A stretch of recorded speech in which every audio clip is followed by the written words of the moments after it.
সাল্লাল্লাহু আলা মুহাম্মাদ সাল্লাল্লাহু আলা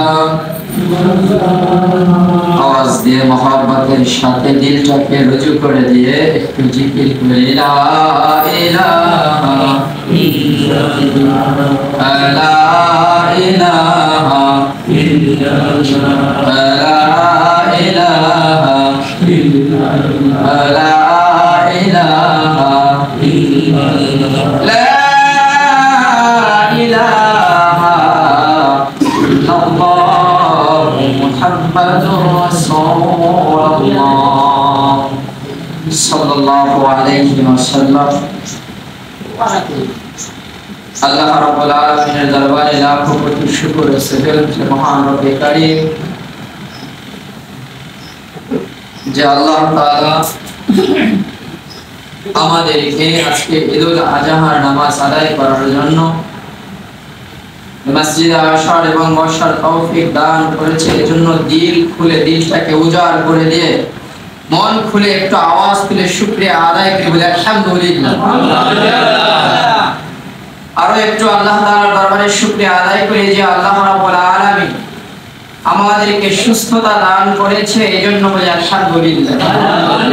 সম্মানিত হাজিরিন, আজ ঈদুল আজহা একটা পবিত্র দিন। এই দিনের পূর্ব ইতিহাস বাবা আদম আলাইহিস সালাতু ওয়াস সালাম থেকে যুগে যুগে যুগে যুগে এক এক নবীর সময় এক এক পয়গম্বরের সময় কুরবানি দিয়ে আসছে, কুরবানি করে আসছে। সবথেকে আশ্চর্যের ব্যাপার হচ্ছে এটা যে প্রত্যেক নবী আম্বিয়া কিরামদের সময় যখন কুরবানি হতো তখন আল্লাহ রাব্বুল আলামিন যার কুরবানি কবুল হইতো একটা আগুন এসে ওই কুরবানিটাকে গ্রাস করে নিয়ে যেত, আর যার কুরবানি কবুল হতো না তারটা ওই জায়গায় পড়ে যেত।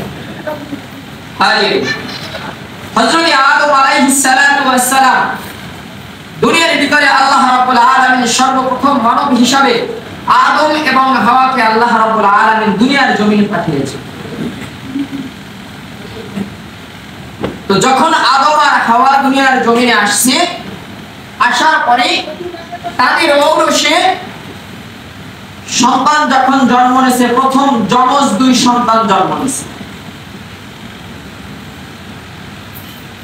প্রথম যে যমজ দুইজন সন্তান জন্মগ্রহণ করেছে সেটা হচ্ছে কাবিল আর হচ্ছে আকলিমা। তো আল্লাহ রাব্বুল আলামিন যে আপন যে ভাই বোন তাদের সাথে বিবাহ বন্ধনে আবদ্ধ হওয়া, যেহেতু ওই সময় তারা দুজন ব্যক্তি ছাড়া আর কোনো লোক ছিল না, তো এজন্য আল্লাহ রাব্বুল আলামিন বিধান জারি করেছিল যে পরবর্তী যখন আবার সন্তান জন্মগ্রহণ করবে, যমজ যে সন্তান গ্রহণ করবে, প্রথম যমজ সন্তান সন্ততির সাথে দ্বিতীয় যমজের সাথে বিবাহ বন্ধনে আবদ্ধ জায়েজ করেছিল। তো দ্বিতীয় যেই জন্মগ্রহণ করেছে ওখানে হাবিল হয়েছিল, আর হাবিলের সাথে তার এক বোন। কিন্তু কাবিলের সাথে যে আকলিমা জন্মগ্রহণ করেছে, ওই আকলিমার চেহারা বড় সৌন্দর্য ছিল, কিন্তু যখন হাবিলের সাথে তার আরেক বোন জন্মগ্রহণ করেছে তো তার চেহারা একটু ছোট ছিল, একটু নিয়ম ছিল, খারাপ ছিল।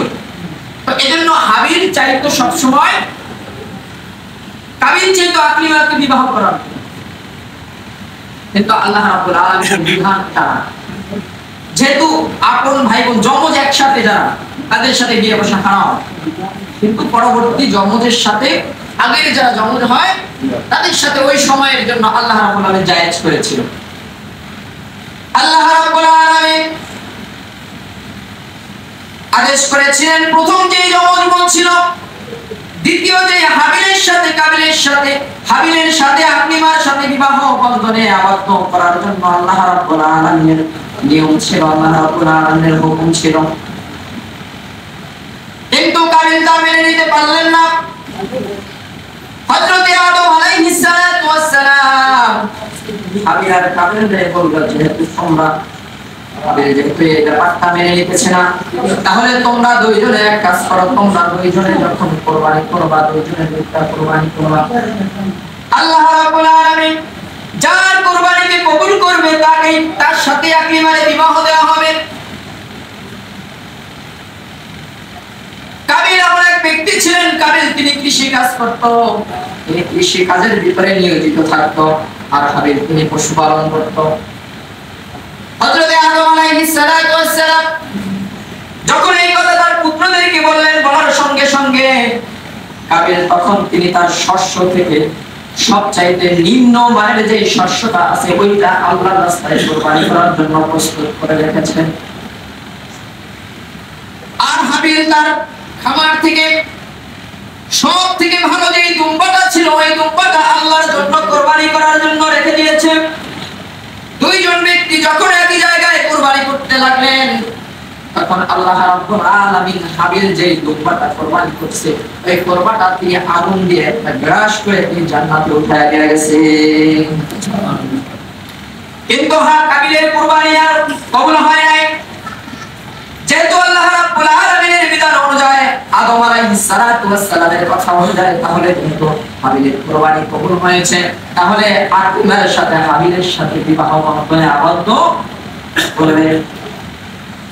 যেহেতু কাবিল পরিপূর্ণ বুঝতে পারলেন আমার আকলিমারে পাওয়ার কোনো সুযোগ নাই, তখন ভাইকে ধমক দিয়ে বলল, ভাই আমি তোমার হত্যা করে ফেলবো, হত্যা করে ফেলবো। তখন হাবিল কাবিলকে বলল, ভাই তুমি আল্লাহরে ভয় করো, আল্লাহকে ভয় করো, তোমার যা কিছু তুমি করো, কিন্তু আল্লাহকে ভয় করো, আল্লাহকে ভয় করো। কিন্তু তিনি হাবিলকে হত্যা করে ফেললেন। যখন হাবিলকে হত্যা করছি, তো হত্যা করার পর এখন কাবিল থাকে, তো কাবিলের কাছে তো কখনোই ওই আকলিমার আর বিয়ে দিবে না। তাই এই যে আদম আলাইহিস সালাতু ওয়াস সালাম থেকে যে কোরবানির যে বিধান, এই বিধান এখানে একটা জিনিস যে আমি যখন কোরবানি করব, আমার এই কোরবানিটা হতে হবে সব থেকে ভালো মানের যে পশুটা, ওটা দ্বারা আমার কোরবানি করা ওয়াজিব, ওটা দ্বারা আমার কোরবানি। আল্লাহ রাব্বুল আলামিন হযরত আদম আলাইহিস সালাতু ওয়াস সালামের পুত্র হাবিলের যে দুম্বাটা দিয়ে কোরবানি করেছিলেন, ওই দুম্বাটা আল্লাহ রাব্বুল আলামিন জান্নাতে উঠাইছেন। পরবর্তীতে যখন ইসমাঈল আলাইহিস সালাতু ওয়াস সালাম আর ইব্রাহিম আলাইহিস সালাতু ওয়াস সালাম আল্লাহ রাব্বুল আলামিনের কাছে বছরের পর বছর আল্লাহর কাছে দোয়া করে গেছে, আল্লাহ একটা সহনশীল, একটা ধৈর্যশীল সন্তান তুমি আমারে দান করো। ইব্রাহিম আলাইহিস সালাতু ওয়াস সালাম দুইখানা বিয়ে করেছিলেন, কিন্তু ওই সময় তার এক ঘরেও কোনো সন্তান ছিল না। তো আল্লাহ রাব্বুল আলামিনের কাছে দোয়া করত, বছরের পর বছর, যুগের পর যুগ দোয়া করতে চাচ্ছিল যে আল্লাহ তুমি আমাকে একটা ধৈর্যশীল সন্তান দান করো। অবশেষে আল্লাহ তাআলা ইব্রাহিম আলাইহিস সালাতু ওয়াস সালামকে সহনশীল সন্তানের সুসংবাদ দিয়েছে। সহনশীল সন্তানের সুসংবাদ দেওয়ার পর যখন সন্তান দুনিয়া আসছে, আস্তে আস্তে যখন বেড়ে উঠতেছে, সন্তান যখন ইব্রাহিম আলাইহিস সালাতু ওয়াস সালামের জামাত হয়ে কামড়ায় পিছনে তাকায়, মহব্বত বেড়ে যায়। দিনকে দিন যখন ইসমাঈল আলাইহিস সালাতু ওয়াস সালাম বড় হয়, যখন বড় হয়, যত বড় হয়, তত আল্লাহ রাব্বুল আলামিন ইব্রাহিমের দিলের ভিতরে ইসমাঈলের জন্য ভালোবাসা তৈরি করে দেয়। এক পর্যায়ে আল্লাহ রাব্বুল আলামিন ইব্রাহিম আলাইহিস সালাতু ওয়াস সালাম বলেন, বন্ধু একটা দিলের ভিতরে কয়জনের ভালোবাসা রয়েছে? এক দিলের ভিতরে কয়জনের ভালোবাসা রয়েছে? তাহলে আমি আপনারে পরীক্ষা করতে চাই, আপনার যে এই সন্তান আছে আর এই সন্তানের মা আছে, এদেরকে আপনি নির্বাসনে দিয়ে আসেন, এমন জায়গায় নির্বাসন দিয়ে আসেন যে জায়গায় আমি আল্লাহ রাব্বুল আলামিনের ঘর রয়েছে, যার নাম হচ্ছে বাক্কা। বর্তমান জামানায় তার নাম হচ্ছে মক্কা।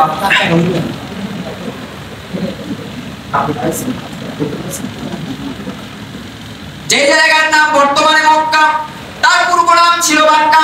আল্লাহ রাব্বুল আলামিন জিবরাইল আলাইহিস সালাতু ওয়াস সালামের মাধ্যমে জানায় দেয়, বন্ধুরা আপনি জানায় দেন বন্ধু যেন তার ইসমাঈলকে আর তার স্ত্রীকে নির্বাসনে দিয়ে আসে, যে জায়গার নিচে আমি আল্লাহর ঘর রয়েছে।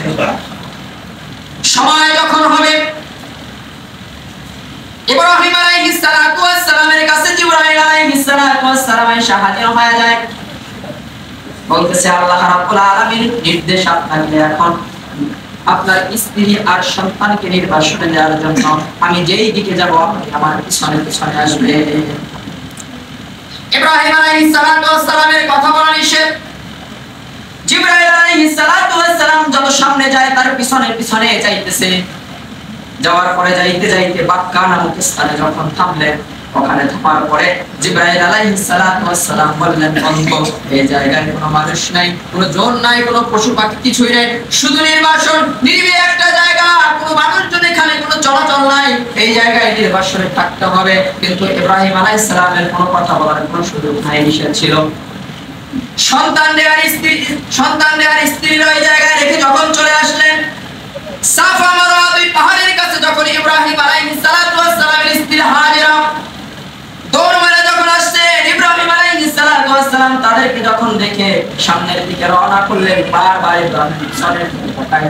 স্ত্রী হাজেরা দৌড় মেরে সাফা মারওয়া পাহাড়ের কাছে গিয়ে একটা ডাক দিলেন, স্বামী আমার, আপনি এই কাজ আপনার ইচ্ছা মতো করেছেন নাকি আল্লাহর ইচ্ছা মতো করেছেন? যেহেতু ইব্রাহিম আলাইহিস সালাতু ওয়াস সালামের কথা বলা নিষেধ ছিল, এজন্য ইব্রাহিম আলাইহিস সালাতু ওয়াস সালাম শাহাদাত আঙ্গুলটা উপরে উঠায় দেখাইলে আমি আল্লাহ রাব্বুল আলামিনের নির্দেশ অনুযায়ী আমি কাজ করেছি। তখন হাজরত আলাইহিস সালাতু ওয়াস সালাম ডাক দিয়া একটা সংবাদ তার স্বামীকে জানায় দিলেন, স্বামী আমার, আমি টেনশন করেছিলাম এই নির্বাসন জায়গায়, নিরিবিলি জায়গায় আমাদেরকে দেখাশোনা করবে, আমাদেরকে খাওয়ান খাওয়াইবে, কে লালন পালন করবে।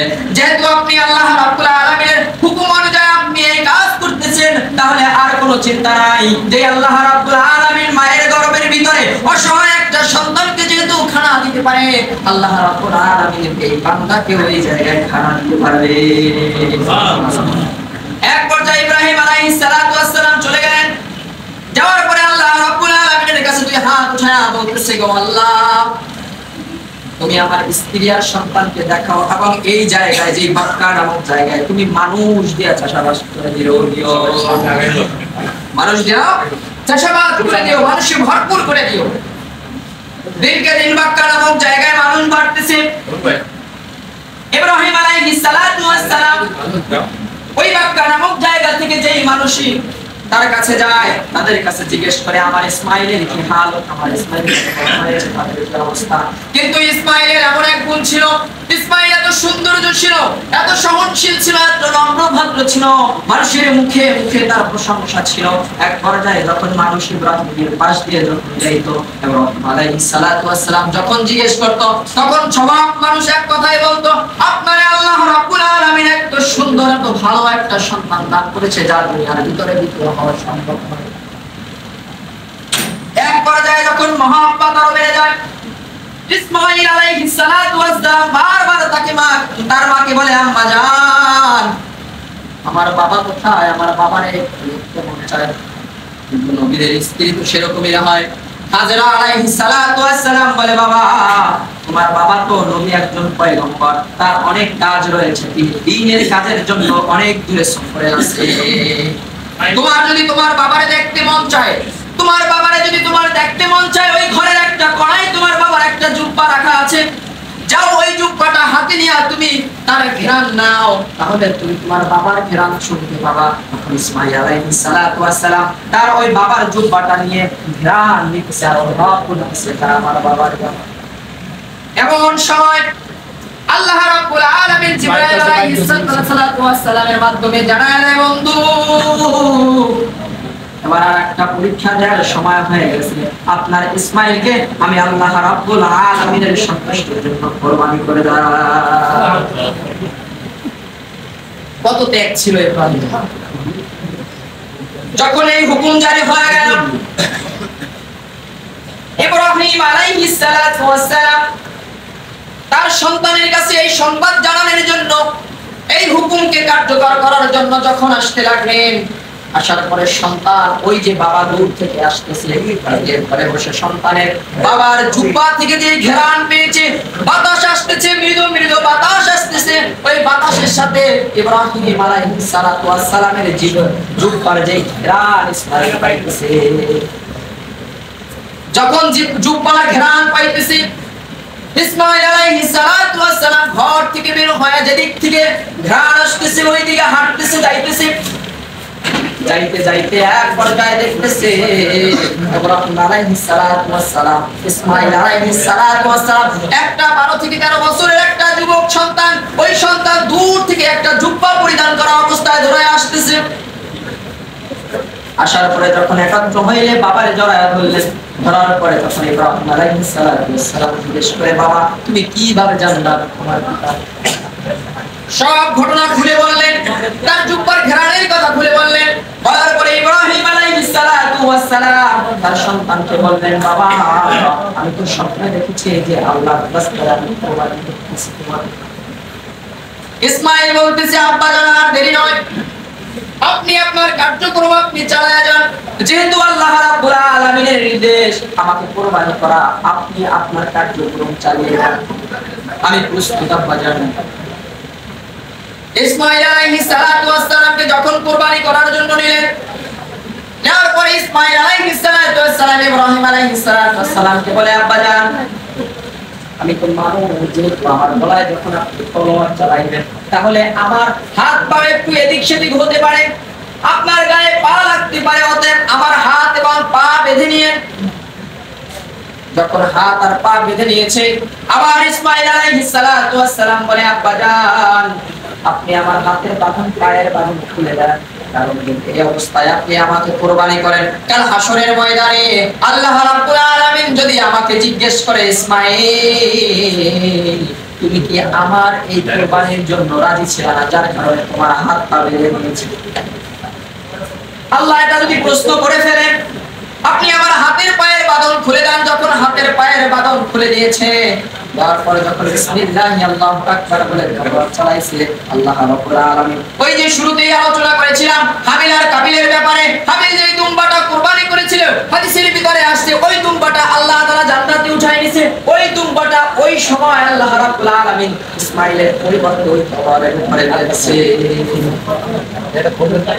এইজন্য হাজির কুরবানি হচ্ছে এমন একটা ইবাদত, এই ইবাদত আমাদের করতে হবে দিল খুলে ইবাদত করতে হবে, এবং সবথেকে ভালো মানের পশু যেটা, এটা আমাদের কুরবানি। একটা হচ্ছে একটা সেনসিটিভ মাসালা হচ্ছে এটা যে আমাদের একটা প্রথা আছে, আগে শুনতাম যখন ছোট ছিলাম, জানতাম যে অমুকের নামে কুরবানি, অমুকের নামে কুরবানি, অমুকের নামে কুরবানি। এই ব্যাপারটা একটু মাথায় রাখবেন যে মানুষ কুরবানি করবে ব্যক্তির পক্ষ থেকে আল্লাহর নামে, আল্লাহর সন্তুষ্টি। একজনের 7 ভাগ কুরবানি আছে, রহিম, করিম, জব্বার, খলিল, নাম লেখেন সমস্যা নাই, লেখার পরে বলেন রহিম, জব্বার, খলিল, এদের পক্ষ থেকে আল্লাহ তোমার সন্তুষ্টির জন্য কুরবানি। বিসমিল্লাহ আল্লাহ হাজির, যেহেতু নামাজের টাইম হয়ে গেছে, সাবি ওইটা কিন্তু সমস্যা করে ঠিক হয়, তারা কুরবানি করবে ইনশাআল্লাহ। এবং কুরবানির যে বন্টন করা, 7টা যদি ভাগ থাকে, এই 7 ভাগে একই মত হতে হবে। আপনি যে গলার যে দড়িটা থাকবে, এই দড়িটা সমানে সমানে 7টা ভাগ করতে হবে। আল্লাহ রাব্বুল আলামিন আমাদের সকলের কুরবানিকে আল্লাহ তাআলা কবুল করুক, সকলে বলেন আমিন, আল্লাহুম্মা আমিন। কোনো আলোচনা আছে নামাজের আগে? আচ্ছা, যাই হোক, যেহেতু আমাদের সময় হয়ে গেছে, কারণ জাস্ট টাইমে শুরু করার কথা, সেখানে দেরি হয়ে গেছে, 4 মিনিট দেরি হয়ে গেছে। আমি একটু নিয়ম বলে দেই নামাজে।